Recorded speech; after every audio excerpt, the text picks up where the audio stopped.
करायचं. हरे राम राम राम हरे हरे, हरे कृष्ण कृष्ण कृष्ण हरे हरे. हरे राम राम राम हरे हरे, हरे कृष्ण कृष्ण कृष्ण हरे हरे. हरे राम राम राम हरे हरे, हरे कृष्ण कृष्ण कृष्ण हरे हरे. हरे राम राम हरे हरे, हरे कृष्ण कृष्ण कृष्ण हरे हरे. हरे राम राम राम हरे हरे, हरे कृष्ण कृष्ण कृष्ण हरे हरे. हरे राम राम हरे हरे, हरे कृष्ण कृष्ण कृष्ण हरे हरे. हरे राम राम राम हरे हरे, हरे कृष्ण कृष्ण कृष्ण हरे हरे. हरे राम राम हरे हरे, हरे कृष्ण कृष्ण हरे हरे. पुंडलीक वरदा हरि विठ्ठल श्री ज्ञानदेव तुकाराम पंढरीनाथ भगवान की मौली ज्ञानेश्वर महाराज की जय. जगद्गुरु संत तुकाराम महाराज, की जय. पवन सूत हनुमान हनुमान की जय. सद्गुरुनाथ महाराज की जय.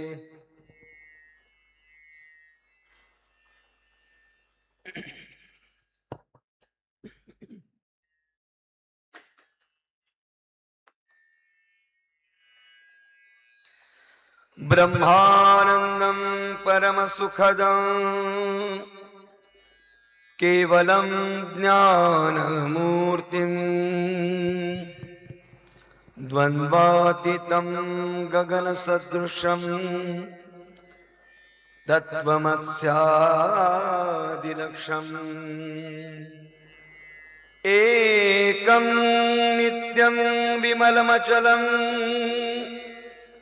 सर्वधी साक्षिभूतं भवातीतं त्रिगुणरहितं सद्गुरुं तं नमामि. वसुदेवसुतं देवं कंसचाणूरमर्दनं देवकी परमानन्दं कृष्णं वन्दे जगद्गुरुम्. नमो विठ्ठला राजया पांडुरंगा, नमो रुक्मिणी माऊली ज्ञानगंगा, नमो पुंडलिका नमो चंद्रभागा, नमस्कार माझा रुक्मिणी पांडुरंगा.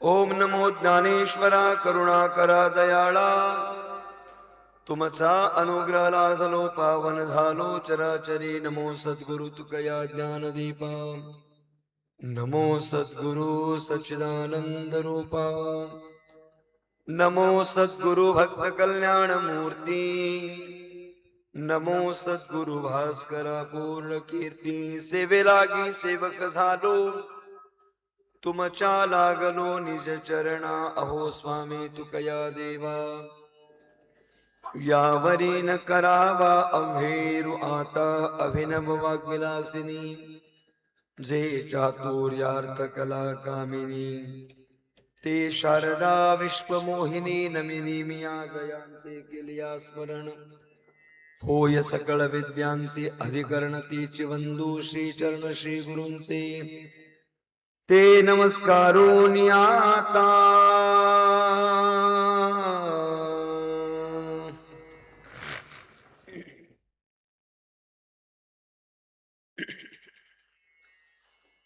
यम यम वापी स्मरण भावम त्यजत्यन्ते कलेवरम तम तमेवैति कौंतेय सदा तद्भाव भाविता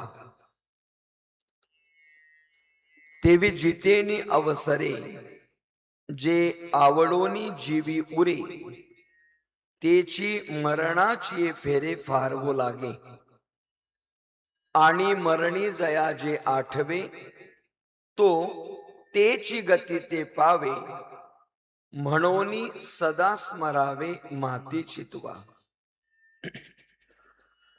अखिल गुण निधान रुक्मिणी प्राण संजीवन भगवान श्री परमात्मा मुक्त कैवल्य तेजोनिधी विश्वसंत मौली महावैष्णव ज्ञानेश्वर भगवान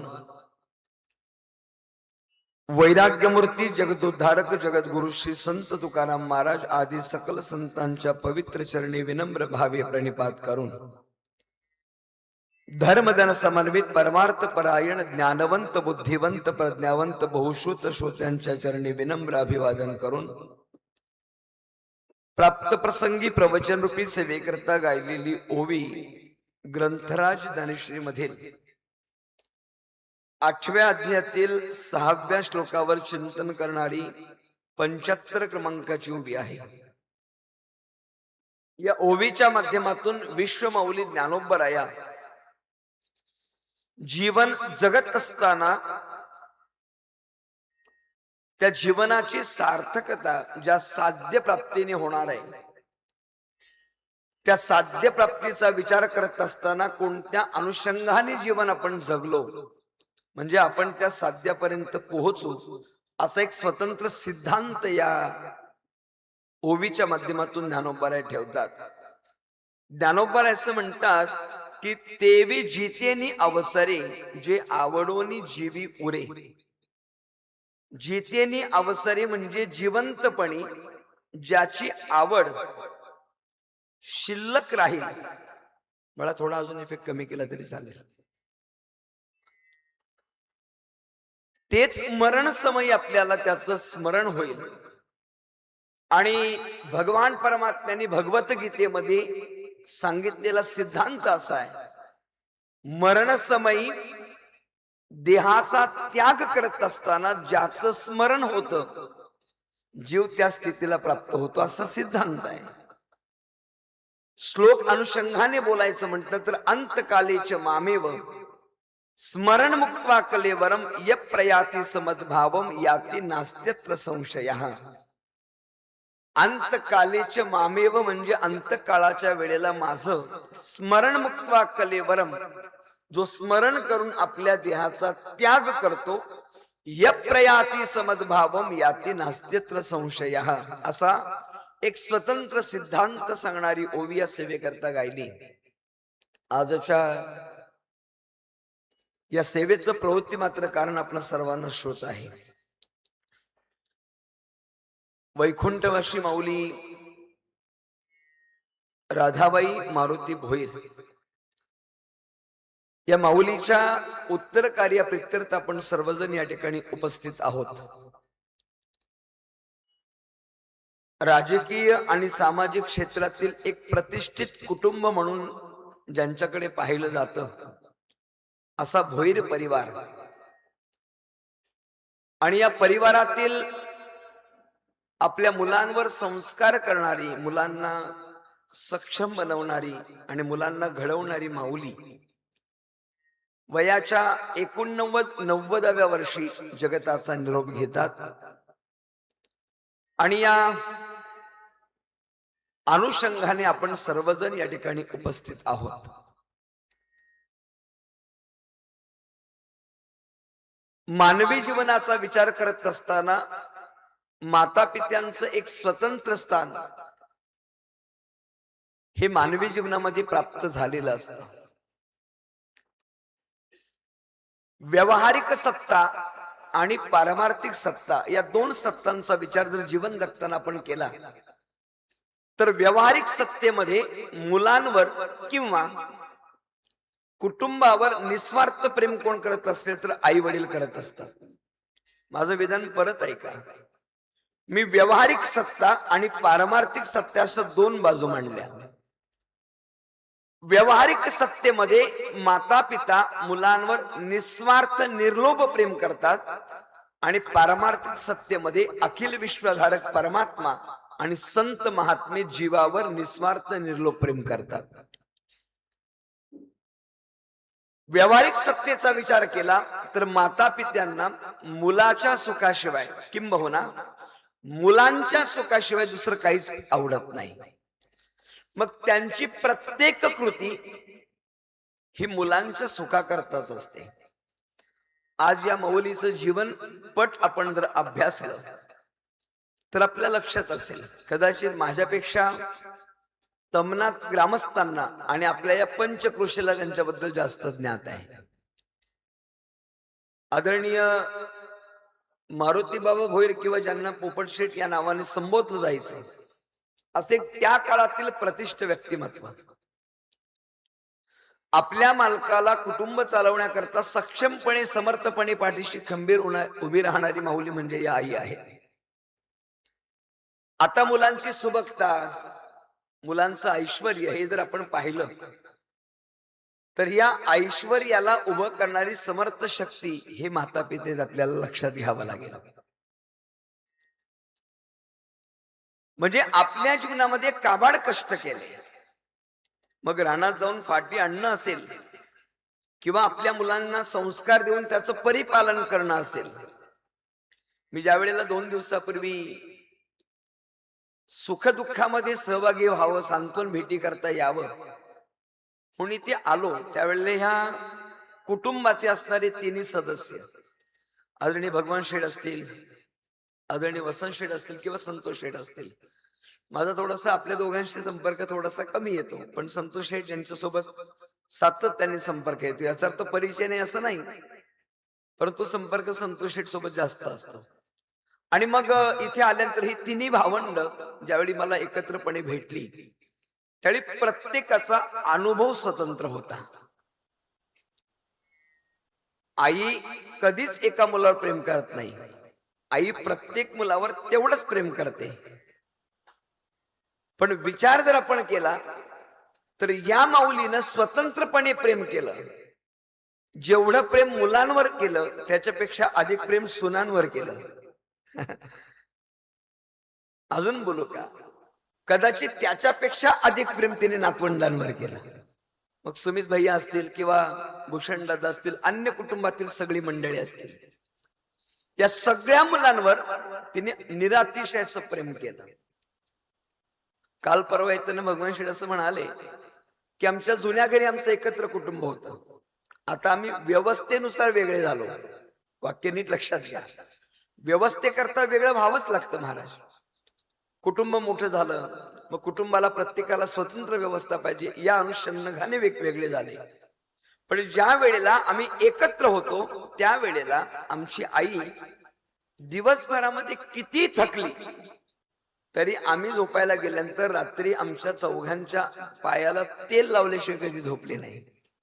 मग तेल लावावं, तिने त्याची मॉलिश करावी, थकायची ती आणि तेल आमच्या पायाला असायचं.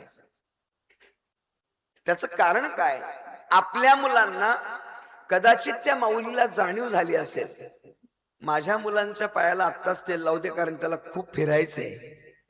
त्यांना याच पायावर समाजाच्या सेवेकरता, समाजहिताकरता, राजकीय सत्तेतील कार्याकरता त्यांना खूप फिरावं लागेल. आणि आता जर मी तेल लावून यांचे तळवे मजबूत नाही केले तर माझी पोरं लवकर थकतील. आणि म्हणून त्या माऊलीचा दूरदृष्टिकोन असेल म्हणून कदाचित तिने ते पायाला तेल लावलं असेल. थोडासा सूक्ष्म विचार आपण त्याच्या पाठीमागे करूया. कृती करत असताना कृतीच्या पाठीमागचा हेतू महत्वाचा आहे आणि तो हेतू त्या माऊलीने तेव्हा लक्षात घेतला असेल, माझी 3 मुलं समाज हिताकरता उपयुक्त व्हावीत, समाज कार्याकरता त्यांनी आपलं जीवन समर्पित करावं आणि म्हणून तिने आपल्या मुलांना सक्षम बनवण्याचं काम केलं. अनेकविध कार्य केले. ऐकताय आपण सगळेजण. केवळ प्रपंच नाही केलं तर परमार्थ सुद्धा तेवढ्याच ताकदीचा केला. तिचा परमार्थ सुद्धा तेवढ्याच उंचीचा होता. श्री गुरुमौली दादा महाराजांच्या शुभ हस्ते तिने अनुग्रह घेतला होता. आणि सांगू महाराज, मानवी जीवनामध्ये सगळ्या कृपा कदाचित प्राप्त करता येतील, पण गुरुकृपा खूप श्रेष्ठ आहे. गुरुकृपा ही खूप महत्वाची आहे.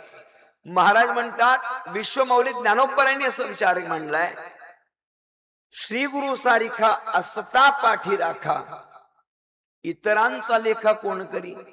माझ्या पाठीमागे माझे श्री गुरु जर समर्थपणे उभे असते तर इतरांचा लेखा कोण करी. मला बाकी कोणाला घाबरायचं कारण नाही. आणि मला वाटतं या माऊलीच्या जीवनामध्ये श्री गुरु कृपेला पात्र झालेलं हे व्यक्ती होतं. या माऊलीनं आपल्या जीवनामध्ये श्री गुरूंची कृपा संपादन केली होती. तुम्ही म्हणाल कशावरून? तर ज्या वेळेला बाबा या परिसरामध्ये यायचे, तमनाथ गावामध्ये यायचे, आपल्या बाबांच्या किंवा ब्रह्मलीन काशीनाथ बाबा नाटे आदी करून संप्रदायाचा प्रारंभ कर्जत तालुक्यामध्ये तमनाथ गावातून प्रारंभ आहे आणि खालापूर तालुक्यामधून वनवे निंबोडे इथून प्रारंभ आहे. मग आपल्याला आपण या अनुष्ठानाकरता, या अनुग्रहाकरता ज्या वेळेला गावात बाबा यायचे त्यावेळेला माऊलीची भेट घेतल्याशिवाय कधी गेले नाही. एक लक्षात घ्या, आपल्या सत्शिष्याकरता गुरुनी स्वतः यावं, त्यांची भेट घ्यावी, एवढं मोठं परमभाग्य कोणाच्याही पदरी प्राप्त होत नाही. पण या माऊलीनं आपल्या जीवनामध्ये गुरुकृपा संपादन केली होती. माझ्या माहितीनुसार मृत्यू हा सुद्धा एकादशीचाच आहे. एकादशीला मृत्यू येणं हे वारकरी संप्रदायाच्या दृष्टिकोनातून अत्यंत पवित्र मानलं जातं. आणि आपल्या जीवनामध्ये या माऊलीनं हा योग सुद्धा साधला महाराज. आणि केवळ कुटुंबाकरता आपलं जीवन जगले नाही, तर समाज हिताकरता, मग ग्रामस्थांवरचं प्रेम असेल किंवा प्रत्येक जीवावर येलेल्या प्रत्येक साधकावर. मंडळी, 100 भाकरी बनवणं काही सोपी गोष्ट आहे का हो? हा, आता जर एखादा पाहुणा घरी आला किंवा त्याला 20 भाकरींचा पाहुणचार करायचा असेल तर ती घरातली महिला ऑर्डर करते, 20 भाकरी पाठवून दे. या माऊलीनं 100 भाकरींचा रोज निहारी बनवावी. कोणाकरता? मुलांकरता नाही, आपल्या शेतावर काम करणाऱ्या मजुरांकरता.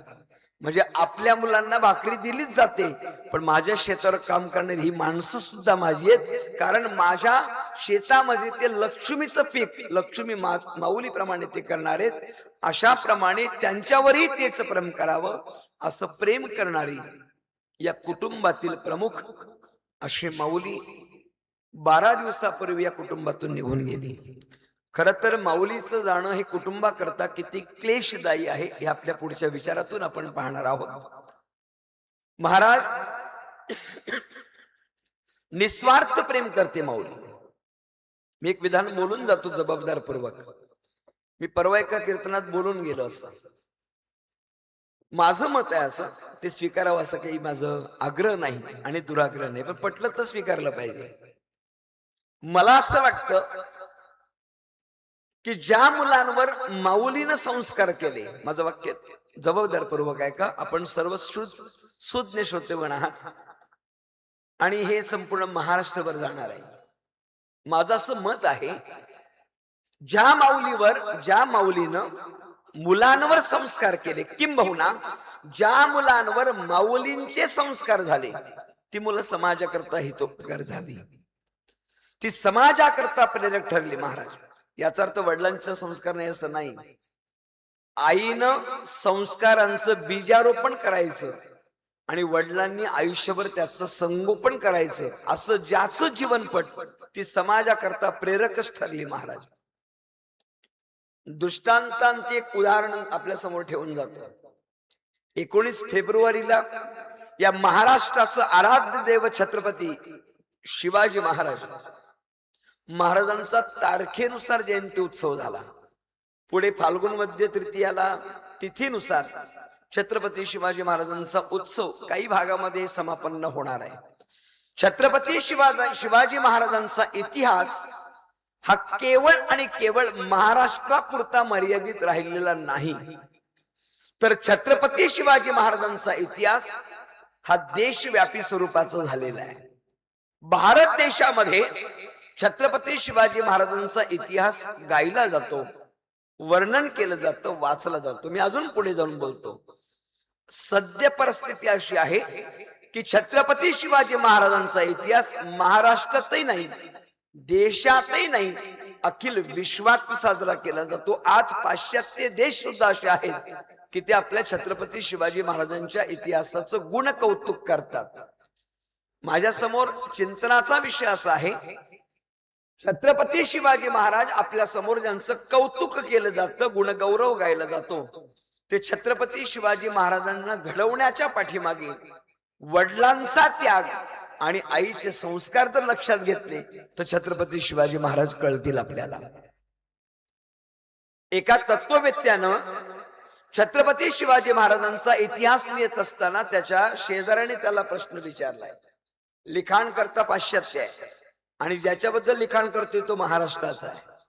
साहजिकच प्रश्न पडणं स्वाभाविक आहे, आता कोण ओळखत नाही. त्याने प्रश्न केलाय, तो प्रश्न असा आहे की हु वॉज द छत्रपती शिवाजी महाराज, कोण येते, ज्यांचं तुम्ही पुस्तक लिहिलंय. त्या तत्ववेत्यानं त्या प्रश्नाचं उत्तर दिलं आणि त्या उत्तराने त्या पुस्तकाचा समारोप केला, त्याच्या लिखाणाचं. तो तत्ववेत्ता असं म्हणतो, Chhatrapati Shivaji Maharaj was the great leader in Indian history. तो तत्ववेत्ता असं म्हणतो की छत्रपती शिवाजी महाराज कोण आहेत, हा प्रश्न तुला जर पडला असेल तर त्या प्रश्नाचं उत्तर ऐक. छत्रपती शिवाजी महाराज म्हणजे महाराष्ट्राच्या नाही तर भारताच्या इतिहासातला महनीय राजा म्हणजे छत्रपती शिवाजी महाराज. हे छत्रपती शिवाजी महाराज घडण्याकरता आईने केलेल्या संस्काराचं बीजारोपण आणि वडिलांचा त्याग त्याचं लक्षात घेतलं पाहिजे. झाड लावणं खूप महत्वाचं आहे. महत्वाचं की नाही, लावलीच पाहिजे. या कुटुंबाला फार ते प्रेम आहे, वडिलांपासून तो वारसा त्यांनी घेतलाय. झाड लावलं पाहिजे, पण पुढे जाऊन बोलतो झाड लावणं महत्वाचं नाही, जगवलं पाहिजे. स्लोगन काय आहे, झाडे लावा आणि झाडे जगवा. खर तर शासनाने हा उपक्रम अनेक वेळा राबवला पण यश नाही आलं, यश नाही आलं. मी शासनाचे दोष काढतोय, शासनावर टीका करतोय, हा माझा अधिकार नाही, माझी ती पात्रता नाही. पण ज्या गोष्टी आपल्याला कळतात तेवढे मी मांडण्याचा प्रयत्न करतो. शासनाने हा उपक्रम पर्यावरण दिनाच्या निमित्ताने अनेक वेळा महाराष्ट्रामध्ये देशभरामध्ये राबवला पण कदाचित शासनाला यश आलं नाही. एक अलौकिक क्रांती एका काळामध्ये अशी झाली की तीर्थस्वरूप महाराष्ट्र भूषण डॉक्टर नानासाहेब धर्माधिकारी एकच फरमान सोडलं आणि रस्त्याच्या दुतर्फी झाडं लावली. ज्या वेळेला हे फरमान रेवदंड्यावरून आलं, श्री सदस्यांकडे ते सुपूर्त केलं आणि प्रत्येकाने झाडं लावली. मी जबाबदारपूर्वक एक विधान करते, स्त्री सदस्यांनी झाडं लावली याचं मला कौतुक अजिबात नाही, जबाबदारपूर्वक एक बोलते. मग कौतुक कशाचं, त्या मंडळी नुसती झाडं लावली नाही, ती जगवली. महाराज त्यांनी झाडं जगवली. कशी जगवली, स्वतः येऊन पाणी घालत होते, स्वतः येऊन त्याचं संगोपन करत होते. त्या झाडाचं पावसाळ्यातलं गवत काढून टाकत होते, पावसाळा आला की भर द्यायची, उन्हाळा आला की त्याला आळी करायची, येऊन त्याला पाणी घालायचं. मी एक कौतुक करत असताना का कौतुक करतोय ते विधान लक्षात घ्या. झाड लावणं जितकं महत्वाचं आहे तेवढंच त्याचं संगोपन करणं महत्वाचं आहे. आई मुलांवर संस्काराचं बीजारोपण करते म्हणजे झाड लावते संस्काराचं, आणि वडील त्याचं संगोपन करत असतात. बाळा, अरे राजा, ही चप्पल उलटी घातली, तू डाव्या पायातली चप्पल उजव्या पायात घातली, बदल बरं ती. आई सांगते. कसं जेवतोय, असं जेवायचं असतं का, मांडी घाल बरं. समोर जेवणाचं ताट आलंय की नाही, मग नैवेद्य दाखव. तुला संस्कृत म्हणता येत नाही ना, ब्रह्मार्पणम ब्रह्म हवीर, मग एक काम कर, वदनी कवळ घेता म्हण. ते पण म्हणता येत नाही, नको म्हणू, अडचण आहे, नाही म्हणता आलं तरी चालेल. आता ते पाणी किती घ्यावं याचं पण स्वतंत्र शास्त्र आहे बरं का, आणि केवळ त्या शास्त्र आधाराने विचार करायला गेलो तर ते फारच कठीण आहे. मग तो मुलगा पाणी घेतो, किती पाणी घेतो, संपूर्ण ताट भरेल एवढं पाणी घेतो, त्याला त्याचं ज्ञान नाही. पण आईने त्याला संस्कार केला की जेवण जर समोर आलं तर ते जेवण केवळ जेवण पोट भरण्याचं साधन नसून उदर भरण नोहे जाणीचे यज्ञ कर्म, ते यज्ञ कर्म आहे.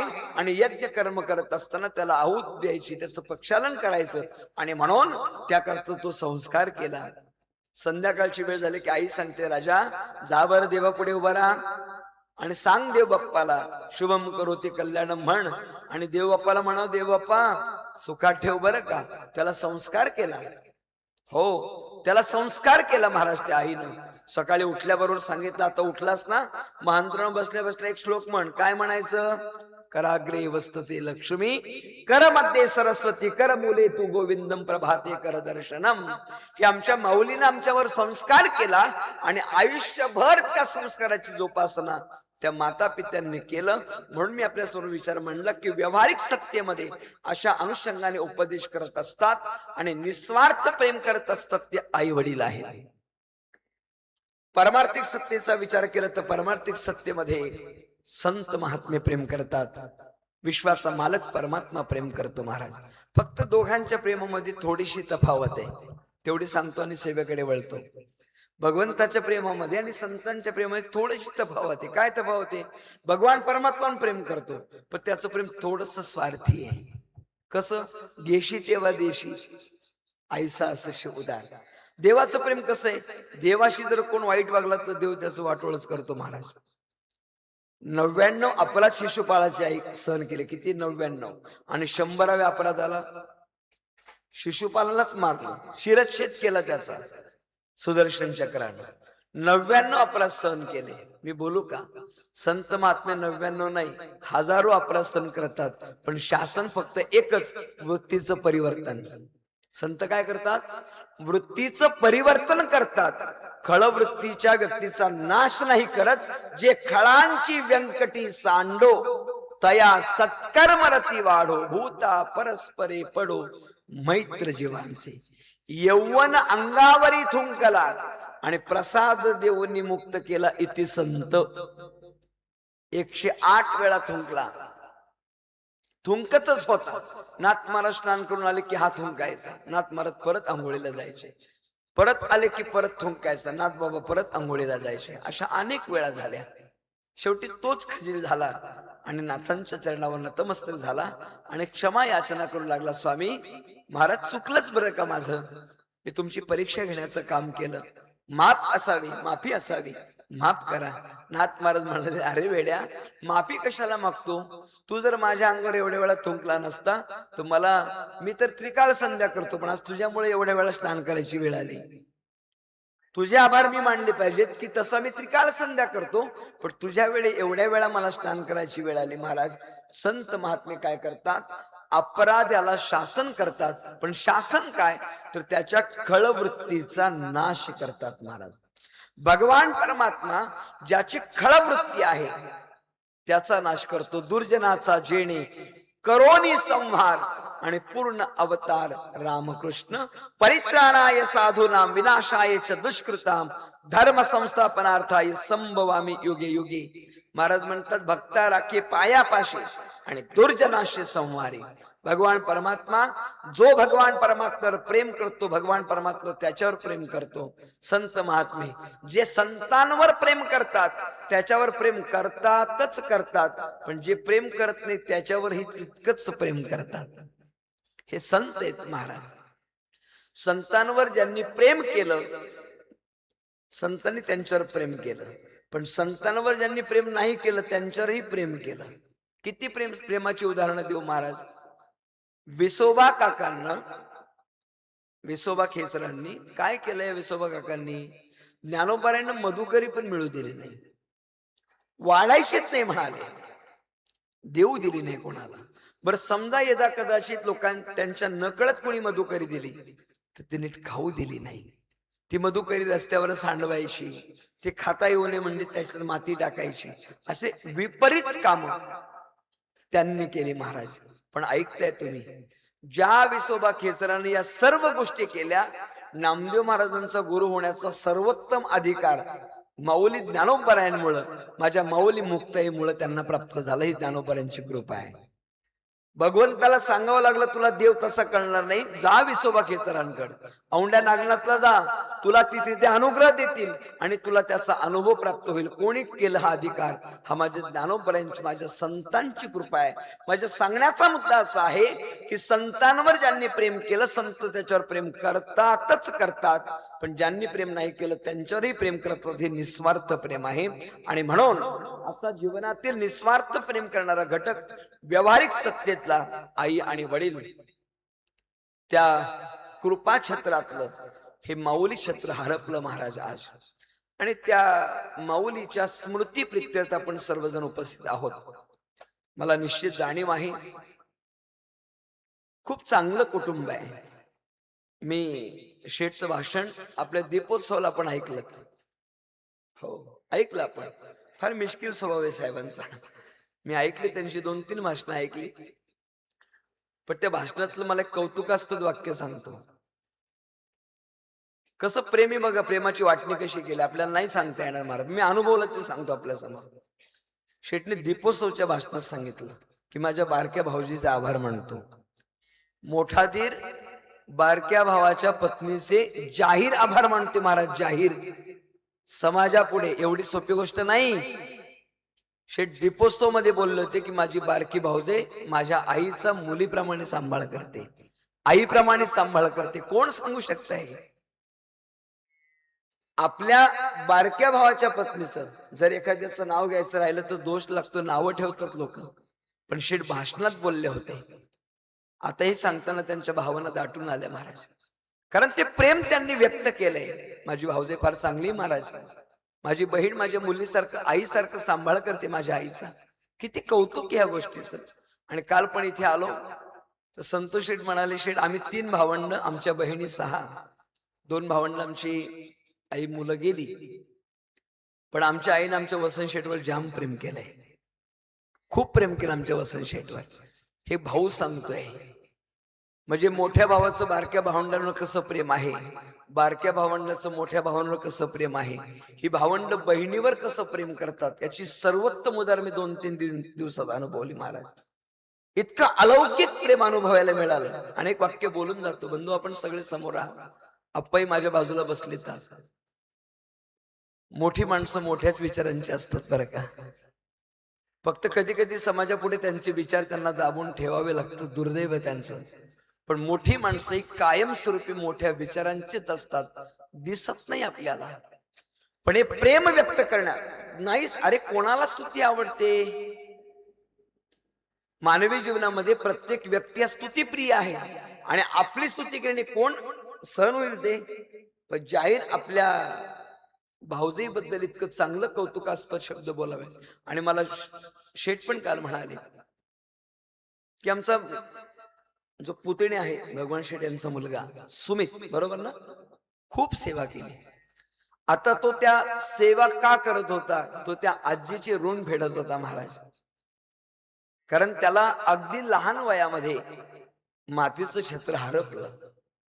आणि दुर्दैवाने त्या आमच्या सुमित भाई याला माऊलीचं छत्र हरपलं. पण आजीनं त्याला आईची उणी भासू दिली नाही. म्हणजे आपल्या मुलांवर जितकं प्रेम केलं त्यापेक्षा अधिक प्रेम आपल्या नातवावर केलं महाराज. आणि सुमित भैयाचं परिपालन केलं. आणि परिपालन करत असताना आपल्या आजीचं मी चित्रफिती बघितलं. तुम्ही आताही गेलात तर हॉलमध्ये ते स्क्रीनवर तुम्हाला बघायला मिळेल. किती परिवार गोकुळासारखं भरलेलं आहे. नातवंड, सुना, भावंड, बहिणी, सगळं कुटुंब त्या ठिकाणी तुम्हाला बघायला मिळेल. विशेष प्रेम करणारी आज ही माऊली निघून गेली.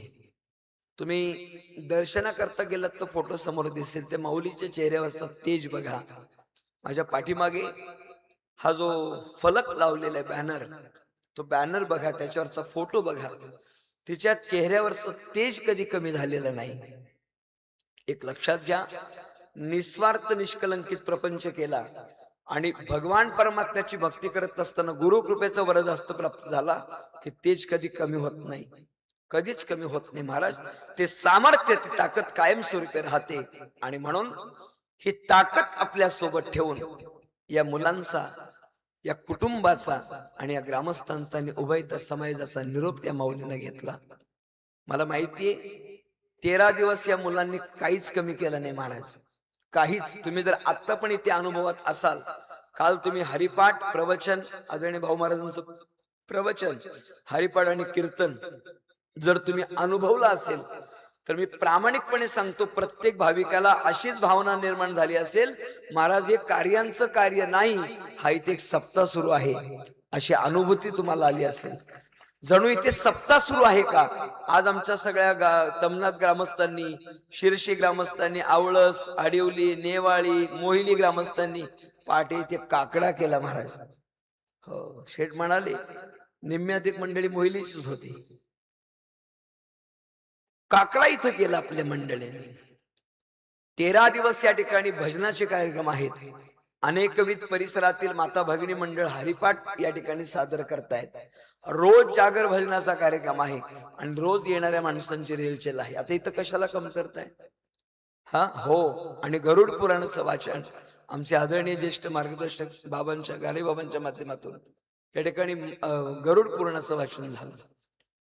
म्हणजे असे अनेक कार्यक्रम. म्हणजे आपली आई गेली याचं दुःख अंतकरणात आहेच, पण भगवद्गीतेचा श्लोक लक्षात ठेवला, जातस्य ध्रुव मृत्यू ध्रुवम जन्मम तस्य तस्माद परिहार्यते नत्वम शोचितुम अर्हसि.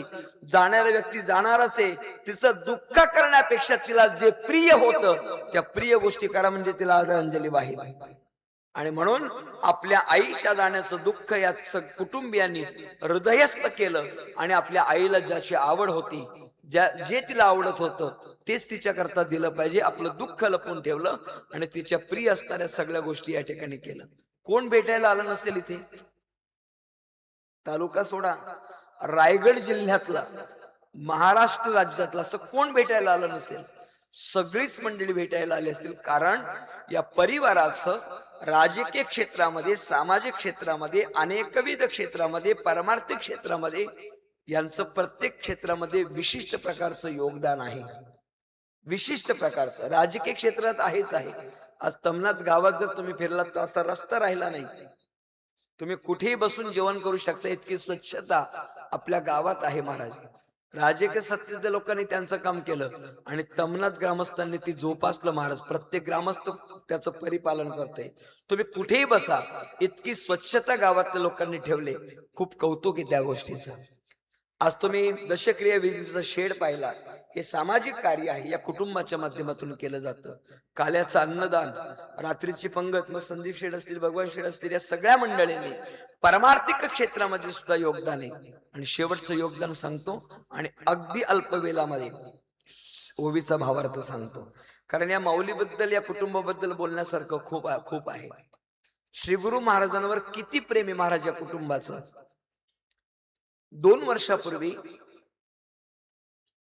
श्री गुरु मौली दादा महाराज राणी आध्यात्मिक व सामाजिक प्रतिष्ठानची घोषणा करण्यात आली. आपल्याला सगळ्यांना माहिती आहे, श्री गुरु महाराजांनी समाजावर असा उपकार केलाय, आळंदी आणि पंढरपूर सारख्या ठिकाणी धर्मशाळा होणं कठीण आहे. आता आपल्या कर्जत, खालापूर, पनवेल किंवा रायगड जिल्ह्यातल्या अनेक धर्मशाळा तिथे झालेल्या आहेत. पण ज्यावेळी बाबांनी ते कार्य केलं किंवा त्याची घोषणा केली, त्यावेळेचा काळ आठवा, तो किती कठीण काळ होता. आणि अशा कठीण काळामध्ये बाबांनी आपले काही सवंगडी, आपले गोपाळ, आपले मावळे गोळा केले आणि या सहकार्यांच्या माध्यमातून धर्मशाळा स्थापित केल्या. अनेक लोकांचं योगदान आहे, आपल्या कुटुंबाचं विशेष योगदान आहे. काय योगदान आहे? रामबाबा सगळ्यांना माहिती आहेत, माहिती आहेत ना सगळ्यांना? कोणाला माहित नाही महाराज? अजूनही ती व्यक्ती जशी तशी आठवते. त्यांची बलाढ्य शरीर यष्टी, त्यांचा पहाडी आवाज, आणि अजूनही एकाच गोष्टी करता भीक मागितली, फक्त धर्मशाळेसाठी. असं काही कार्य असलं की रामबाबा हजर, खुर्ची लावून. कुटुंबातल्या लोकांना पण वाटायचं आलाच मागायला, असं वाटायचंच महाराज. मला चांगलं आठवतंय, पण त्यांनी कधी लाज नाही बाळगली त्याची. का? कारण त्यांना कुठं ते कुटुंबासाठी खर्च घालायचं होतं, त्यांना ते धर्म कार्य करता, समाज कार्य करता खर्च घालायचं होतं. प्रत्येकाच्या दारात जायची कार्याला, ए पोरा हे दान कर, पावती फाड याची. कशा करता? धर्मशाळेला पावती फाडायची महाराज. मग त्या काळात जो काही दुखवटा जमा व्हायचा, तो निम्मा अधिक दुखवटा ते तिथे घ्यायचे. आणि मी अजून एक सांगतो, आजही असे अनेक कार्य होतात, दुखवटा जो होतो, या सत्कार्याला आपण खर्ची घातला पाहिजे त्यांच्या नावानं. मी काय सांगतो नीट ऐका. बाबांनी केलेल्या कार्यामध्ये या परिवाराचा सुरुवातीपासूनचा हात आहे. सुरुवातीपासून 2% रक्कम धर्मशाळेला मिळाली पाहिजे. किती मोठी संकल्पना असेल, किती मोठी. एवढी मोठी धर्मशाळा वर्षभर सांभाळायची आहे. ते सांभाळणं किती कठीण आहे महाराज. पण अशी कठीण असलेली धर्मशाळा सांभाळण्याचं सहज सोपं काम केलं संतोष शेठ भोईर यांनी. त्यांनी त्यावेळेला संकल्पना मांडली, हा संपूर्ण खर्चाचा आढावा काढा आणि 2% रक्कम गोळा करा. धर्मशाळेचा वर्षाचा खर्च सहज निघेल.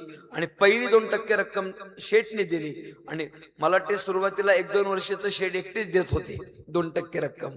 पण आज संस्थेचा वर्षभराचा संपूर्ण खर्च हा 2% रकमेतून भागतोय. त्यांच्या संकल्पनेतून बाहेर पडलं.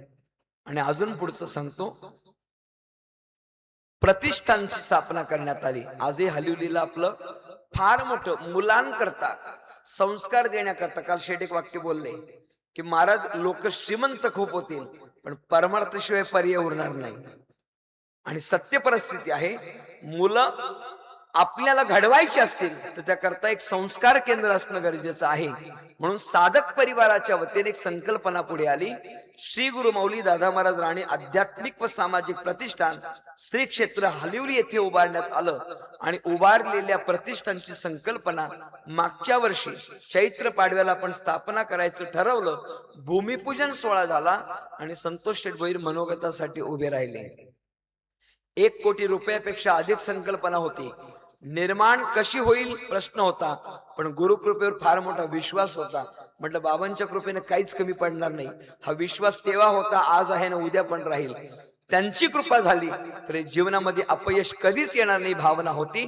संतोष शेठ उभे राहिले आणि त्यांनी सांगितलं, या इमारती करता माझा जो व्यवसाय आहे त्या व्यवसायातलं जेवढं काही लागेल त्यातलं, मग खडी असेल, ग्रीट असेल किंवा जे काही त्याला लागतं ते सगळं डबरा सहित सुरुवातीच्या पायापासून ते कळसापर्यंत जेवढं लागेल तेवढं तुम्ही आणायचं.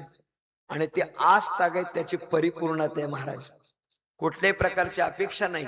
फक्त मला काल परवा शेठ म्हणाले की महाराज, जर त्याचं काही तुम्ही लेखी स्वरूपात मला देणार असाल तर ते माझ्या आईच्याच नावाने द्या. एवढी भावना त्यांनी व्यक्त केली. तर अद्याप किती गेलंय आणि किती मिळालं हे विचारलं नाही महाराज. मला सांगायचा मुद्दा असा आहे की असं विशिष्ट प्रकारचं योगदान या परिवाराच्या वतीने दिलं गेलं. या परिवाराला, या मुलांना घडवण्याचं कार्य ज्या माऊलीने केलं, ती माऊली या कुटुंबातून निघून गेलेली आहे. आणि म्हणून तिच्या स्मृती प्रित्यर्थ, उत्तर कार्य प्रित्यर्थ, सांत्वन भेटी करता आपण सर्वजण उपस्थित आहोत. फक्त आणि फक्त उर्वरित 10 मिनिटांमध्ये या ओवीचा आपल्या समोर भावार्थ ठेवतो आणि सेवेला पूर्णविराम देतो. राजकीय क्षेत्रातील मातब्बर मंडळी आणि मी ज्यांना माझ्या जीवनामध्ये आदर्श मानतो अशी मंडळी या ठिकाणी उपस्थित आहेत. त्यांची मनोगत होतील, त्यांना आदरांजली व्हायची, श्रद्धांजली समर्पण करायची आहे. म्हणून अधिक वेळ माझ्या प्रवचनासाठी घेण्याऐवजी मी वेळ त्यांच्याकडे सुपूर्त करणार आहे. फक्त जी ओवी या ठिकाणी निवडली त्याचा एक अतिशय चांगला जो सिद्धांत या ठिकाणी दानोबारांनी ठेवलाय तो आपल्या समोर ठेवतो. महाराज असं म्हणतात, तेवी जितेनी अवसरे जेवी आवडोनी जीवी उरे, तेची मरणाची फेरे फारवो लागे. जिवंतपणी जी आवड असते ती आवड शेवटी उपयोगी येते महाराज. आणि ज्ञानोबाराय सांगतात, आणि मरणी जाया जे आठवे तो तेची गती ते पावे, म्हणून सदा स्मरावी मातीची तुबा. मानवी जीवनाचं साध्य काय असेल, आपल्या जीवनातलं प्रमुख उद्दिष्ट काय असेल. एक विचारवंत असं म्हणतो, not failure but small aim is a crime. तो विचारवंत असं म्हणतो, छोटं उद्दिष्ट असतं म्हणजे गुन्हा आहे. उद्दिष्ट माणूस दूरदृष्टीचा असावा, मोठा व्यापक दृष्टिकोन असावा. 16व्या वर्षात मध्ये हिंदवी स्वराज्याच्या स्थापनेची प्रतिज्ञा घ्यावी, काही सोपी गोष्ट होती का? सोपं नव्हतं महाराज. पण दूरदृष्टी विचार, एक उद्दिष्ट मोठं ठेवलं होतं राजांनी. मानवी जीवनामध्ये उद्दिष्ट मोठं असावं. छोटस उद्दिष्ट ठेवणं म्हणजे तसा गुन्हाच आहे. आता आपल्या जीवनाचा विचार केला तर व्यावहारिक सत्तेमध्ये प्रत्येकाची उद्दिष्ट ठरलेली आहेत. प्रत्येकाची. माझं उद्दिष्ट ठरलेलं आहे वारकरी संप्रदायाची सेवा करावी, श्री गुरु महाराजांची सेवा करावी, हे माझं उद्दिष्ट निश्चित आहे महाराज. आणि वारकरी संप्रदायाची सेवा करत असताना त्या सेवेतच आपलं जीवन रद्द करावं. प्रत्येकाचं उद्दिष्ट स्वतंत्र आहे. कोणी म्हणेल महाराज मुलाकरता एवढ्या व्यवस्था करून दिल्या की मी मोकळा झालो, काही म्हणतील मुलीचं लग्न झालं की मी मोकळा झालो. प्रत्येकाचं उद्दिष्ट ठरलेलं आहे. व्यावहारिक सत्तेमध्ये प्रत्येकाची उद्दिष्ट ही विभिन्न असते. पण पारमार्थिक सत्तेचा विचार जर केला तर परमार्थिक सत्तेमध्ये आपल्याला उद्दिष्ट ठरवण्याचा अधिकार नाही, कारण आपण जन्माला येण्या अगोदर ते ठरलेलं आहे. तुम्ही म्हणाल कशावरून? आपण आईच्या उदरामध्ये 9 महिने 9 दिवसाचा काळखंड राहिलो. काय आईचं उदर म्हणजे? एसी रूम आहे. आईचं रूम म्हणजे संतोक्तीप्रमाणे रवरव दुर्गंधी रे अमंगळ तिचा बांधा. काय तिथे सगळंच आहे ना, मलमूत्र तिथंच आहे. मग महाराज त्या दुर्गंधीमध्ये राहत असताना या जीवानं भगवंताला प्रार्थना केली, देवा आता इथं काही सण होत नाही बाबा, आता इथून बाहेर काढा. एक वेळ करी या दुःखा वेगळे दुरितांचे जाळे उगवणी.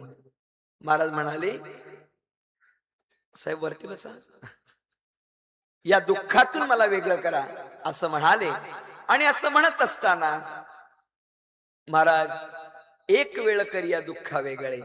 भगवंत म्हणले करतो वेगळं, पण तू काय करशील? म्हणे मी काय करीन? आठवीन पाय हा माझा नवस. मी काय करीन? अहो रात्र रात्र आणि दिवस पांडुरंग मी तुझंच भजन करीन. केलं का आपण? करतो का आपण? विसर अगोदर वचन दिलं आणि रडताना केव्हा म्हणू लागला. ते बाळ रडताना त्याचा ध्वनी ऐका, ते म्हणतो केव्हा केव्हा. ते रडताना असं म्हणतं कधी म्हणालो होतो. म्हणजे वचनबद्ध झालेला हा वचन भ्रष्ट झाला. महाराज म्हणतात आपलं उद्दिष्ट ठरलेलं आहे, आहे त्या भगवंताचं आकलन, त्याची प्राप्ती करून घेणं. आता लक्षात घ्या, उद्दिष्ट प्राप्त करत असताना साधनाशिवाय ते होत नाही. कोणतेही साध्य प्राप्त करायचं असेल तर त्याला साधन केलं पाहिजे. आणि साधन नुसतं करून चालत नाही, त्या साधनाचा ध्यास धरला पाहिजे, त्याचा ध्यास असावा. अहोरात्र तेच डोळ्यासमोर दिसावं. गुरु द्रोणाचार्याने विचारलं काय रे, हा समोरचा झाड दिसतो का? म्हणे दिसतोय. त्या झाडावर पक्षी दिसतोय का? दिसतोय. त्या पक्ष्याचा डोळा दिसतोय का? दिसतोय. मग तुम्हाला सगळ्यांना त्या पक्ष्याच्या डोळ्याचा छेद करायचा आहे. म्हणजे हरकत नाही गुरुजी करतो. प्रत्येकाला बोलवलं या एकेकाने पुढे, प्रत्येक जणाला तुला काय दिसतंय? म्हणजे मला झाड दिसतंय, पोपट दिसतोय, पोपटाचा डोळा पण दिसतोय. प्रत्येकाने सगळं दिसतंय ते सांगितलं. अर्जुनाला विचारलं तुला काय दिसते? म्हणे मला पक्षाचा डोळाच दिसतोय. ज्याला जीवनामध्ये फक्त पक्षाचा डोळा म्हणजे ज्याच्या डोळ्यासमोर फक्त उद्दिष्टच दिसतंय, तो त्याचं छेदन केल्याशिवाय राहत नाही. आपल्या जीवनामध्ये आपलं उद्दिष्ट फक्त भगवत प्राप्ती असावं. मग भगवत प्राप्ती करण्याकरता अनेक गोष्टींनी तुम्ही ते करू शकता. केवळ कीर्तन केलं, केवळ प्रवचन केलं म्हणजे तुम्ही भगवत प्राप्तीला पात्र व्हाल असं काही समजण्याचं कारण नाही. जोडून या धन उत्तम व्यवहारे हा अभंग वाचा. माझे ज्ञानोबा म्हणतात तुम्हाला जर परमार्थ करायला वेळ नसेल तर जो परमार्थ करतो त्यांची सेवा करा. माझ्या तुकोबाऱ्यांचं वाक्य बरं का, तुका म्हणे संत सेवा हेची देवा उत्तम. तुम्हाला वारीला जाणं शक्य होत नाही ना, म्हणजे वारीला जातात त्यांची सेवा करा. पूर्वीचा काळ होता की नाही, एखादा वारकरी वारीला निघाला की गावातली माणसं 5-5, 2-2 रुपये, 10-10 रुपये द्यायची. कशा करता द्यायची? आमचा नमस्कार सांगा 10 रुपयात. ही भावना नव्हती, पण आम्हाला जाणं शक्य नाही ना, तुम्ही निघाला तुमच्या सेवेसाठी एवढे घेऊन जा आमच्याकडून. मग तोही वारकरी जायचा आणि येताना प्रसाद घेऊन यायचा आणि अख्ख्या गावात वाटायचा. आता प्रसाद वाटला जातो? पहिला प्रश्न आणला जातो का? पहिला प्रश्न आहे आणला जातो का? तर आणला जातो, पण आणलेला प्रसाद वाटला जात नाही, तो चहात खाल्ला जातो कुरमुरे. हा ही परिस्थिती आहे. पण तो जर आपल्याला वारीला जाणं शक्य नसेल तर जाऊ नका, शक्य नसेल तर. पण जो वारीला गेलाय ना त्याची सेवा करा, तुम्हाला ते मिळेल. भूतदया गायी पशूंचे पान आणि तानेल्या जीवन वना माझी. ज्याला ताण लागली त्याला पाणी पाजा, ज्याला भूक लागली त्याला जीव घाला, तुमचा परमार्थच येतो. मी काल एक वाक्य वाचलं होतं, अतिशय चांगलं वाक्य. वेदाचा अभ्यास केला पाहिजे. काय म्हणतात? वेदाचा अभ्यास केला पाहिजे. एवढं सोपं आहे वेदाचा अभ्यास, एवढं सोपं आहे. अरे कठीण आहे महाराज ते, पण ते वाक्य किती महत्वाचे बघा. ते म्हणतात वेदांचा अभ्यास केलाच पाहिजे, पण वेदांचा अभ्यास करण्याकरता तुम्हाला संस्कृताचं यथार्थ ज्ञान असलं पाहिजे, म्हणजे वेदांचा अभ्यास होईल. वेदांचा अभ्यास केला पाहिजे, पण त्याकरता संस्कृताचा अभ्यास पाहिजे. पण आता संस्कृतच नाही शिकलो तर वेदांचा अभ्यास कसा करणार? मग ते वाक्य असं सांगतं, वेदांचा अभ्यास केलाच पाहिजे, ही काळाची गरज आहे किंवा अपेक्षित आहे. पण समजा वेदांचा अभ्यास नाही करता आला तरी चालेल, पण वेदनांचा अभ्यास केला पाहिजे. काही कळलं तर बघा. तुम्हाला वेदांचा अभ्यास होत नाही ना, मग करू नका, पण दुसऱ्यांच्या वेदनांचा अभ्यास करा. नाहीतर दुसऱ्यांच्या वेदना जाणत नाही ना, वेदांचा अभ्यास करत बसलो काय उपयोग? कीर्तन ज्या वेळेला आपण करायला येतो, तुम्ही मागून आलात तर मागेच बसा, पुढे चोपदार मंडळी दर्शन घेऊन देत नाही. त्याचं कारण काय? आता काय होतं, काही मंडळी मागून आले की पुढे येतात. एकतर आपण पुढे येण्याकरता अगोदर झालं पाहिजे, मागून आलो तर मागे बसलं पाहिजे. मग ते आलो आपण मागून पुढे, तर आपण किती लोकांना पाय मारत येतो? हा थोडासा विचार करूया. 20-25 लोकांना पाय मारत यायचं आणि कीर्तनकाराच्या पायावर डोकं ठेवायचं, किती पुण्य मिळेल? मग त्यापेक्षा आपण जे आता साहेब बघा ना, मग खाली बसले, मी सांगितलं वरती बसा, पण ते खाली बसले आले तिथे. हो, आपण हा अभ्यास केला पाहिजे. वेदांचा अभ्यास तर झालाच पाहिजे, पण ज्याला भूक लागली ना त्याला खाऊ घातलं पाहिजे. पूर्वीचा काळ होता, जेवायला बसण्या अगोदर हाक मारायची, मी जेवायला बसतोय रे. ज्याला भूक लागली असेल त्यांनी जेवायला या. मग 5 मिनिटं वाट बघायची, आणि कोण जेवायला आलं तर त्याला सोबत घेऊन जेवायचं, नाही कोणी आलं तर जेवायला बसायचं. आता पण जेवायला बसतात, पण कड्या लावून बसतात. आम्ही जेवलो कधी कुणालाच कळालं नाही. काय गंमत आहे. महाराज देव प्राप्ती करता अनेकविध पद्धतीने ते केलं जातं. सर्वप्रथम समाज उपयोगी एक विचार लक्षात घ्या, आपण पहिल्यांदा दुसऱ्याचं दुःख जाणलं पाहिजे. दुसऱ्याचं दुःख जर आपल्याला जाणतात तर भगवत प्राप्ती होते. आपल्या जीवनातलं उद्दिष्ट आहे देव, मग ते देव प्राप्त व्हावं याकरता काय केलं पाहिजे? त्याचा ध्यास धरला पाहिजे. आणि तो ध्यास धरत असताना ज्ञानोबा सांगतात, म्हणवोनी सदा स्मरावे मातेची तुवा. का? त्याचं एका वाक्यात उत्तर आणि सेवेला पूर्णविराम. महाराज असं म्हणतात, त्या भगवंताचं भजन केलं पाहिजे, कारण शास्त्र असं सांगतं, भगवंताचं भजन आपण जर केलं आणि त्या भजनाचा शेवटी जर आपल्या मुखातून आलं तर आपण भगवत स्वरूपाला प्राप्त होतो. यावर शंका कोणीच घेऊ नका, कारण हे भगवंताचं वाक्य आहे. अंतकालेचे मामेव स्मरण मुक्त्वा कलेवरम य प्रयाती समद्भावम यातील असते तर संशया. संशयच नाही घ्यायचा बिलकुल. भगवंताने सांगितल्याने संपला विषय. देवाने सांगितले, विषय संपला तिथे. आपल्या मुखातून भगवंताचं नाम शेवटच्या क्षणाला आलं की आपण भगवत चिंतनालाच प्राप्त झालो, यात शंका नाही. पण ते येण्याकरता पुण्यही लागते ना. मग ज्ञानोबाने ओवी खर्ची घातली, आणि जागता जव अशीजे तव जेने ध्याने भावना भावीजे, आणि डोळा लागत खेवो देखीजे तेची स्वप्नी. काय म्हणतात ज्ञानोबा या? जागत असताना केलेलं कर्म स्वप्नात प्रचितीला येतं, तद्वत आयुष्यभर केलेलं कर्म मरण समय प्रचितीला येतं. म्हणून काय करा? आणि मरणी जया जे आठवे तो तेची गती ते पावे, म्हणवोनी सदा स्मरावे मातेची तुवा.